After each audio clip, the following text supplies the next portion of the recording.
You have type 1 diabetes. Yes. When did that start? When I was 12, I was diagnosed at the age of 12 with type 1 diabetes. And I think looking back, it was probably surfacing for maybe a year before that. Like there were some signs and Mhm. symptoms, but they were hard to notice in me because they were like you eat a lot, you drink a lot, you are very thin. But that was my metabolism as a child. But when we look back at it, it's the signs were a bit there. They were just hard to see. So Hmm. at diagnosis, I was in a really pretty bad state at that time.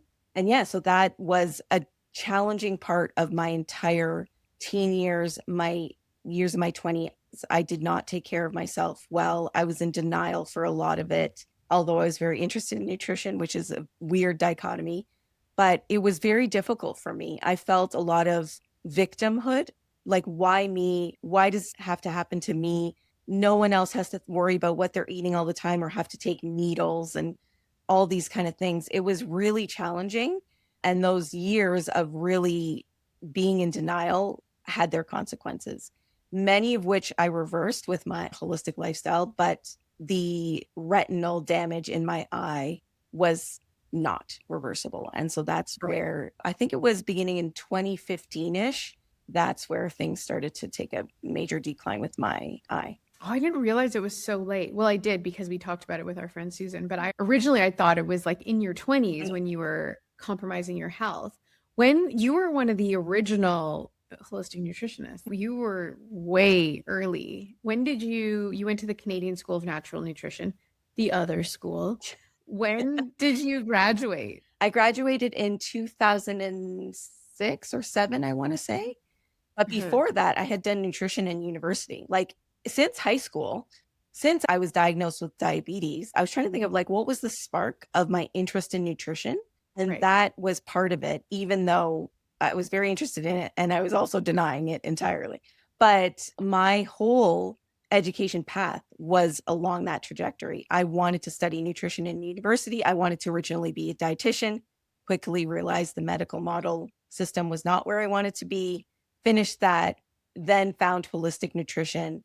And that was like, this is what I want, the more holistic approach. And then you taught at the school, you were in practice. How did you get to be doing operations for online course Yeah, businesses? it's such a wild transition. So I had graduated school and I was really enjoying all the things you could do as a nutritionist at that time, workshops and seminars and one-on-one clients and teaching. And it was just totally up my alley. Did you ever do kitchen cupboard A cleanouts? 100% I did. Why did we all do that? Like it was the weirdest service. There was a group of services that we all did, which was like a grocery store tour, a kitchen clean out, one-on-one consults, meal plans, like we all did the same thing. So I was doing that and I was doing really well at it. And I had niched down into working with people with diabetes, not only because I knew the science and logistics and the right type of nutrition that could really make a difference for type 1 and type 2, but also because I knew the emotional piece. And that was the piece I really enjoyed working with, the mindset shift of how to operate in the world joyfully with such a heavy diagnosis for a lot of people. And that was something that I felt was missing when you would go to someone and they would give you, here's your restrictive type 1 diabetes meal plan, and they don't acknowledge how difficult that is. That was where I really was feeling I could make a huge impact. So I was doing that. And then I got brought in to coach other people who were building their businesses on how we're doing it. Like, how do you build a successful practice like this? And mine was really small. I would even call it a practice more than a business, I would say. And I came into that realm and I was working for a company that was teaching nutritionists primarily how to build their business. And so I started coaching that. And then the company needed systems and customer service support and operations support. And that is what I came to realize, a real zone of genius for me to just step in and make things more efficient and make systems work. I didn't know the online tech that much at that point. I didn't know all these things, but I just knew I could learn it all. So that's what I did. And I was like, how did I get here?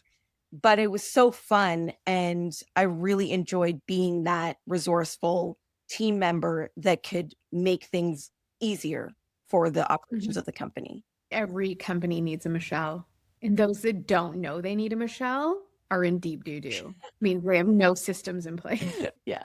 So with your family, did they think you were like Banana Town to leave your perfectly comfortable home and go live in the country? Or were they like, oh, Michelle, look what she's doing now? However, this was when we really started making the moves was after both my parents passed. I would say if they were here, my mom and dad would worry a lot. Do you ever worry? I worry about you all the time. Like sometimes when I text you and I don't hear back within like 3 minutes, I'm like, are you dead? Have you fallen? Is there a hatchet through your face? Like, where are you? But also with diabetes, like living down a long, winding country road Mhm. in the middle of nowhere, has that ever been a concern?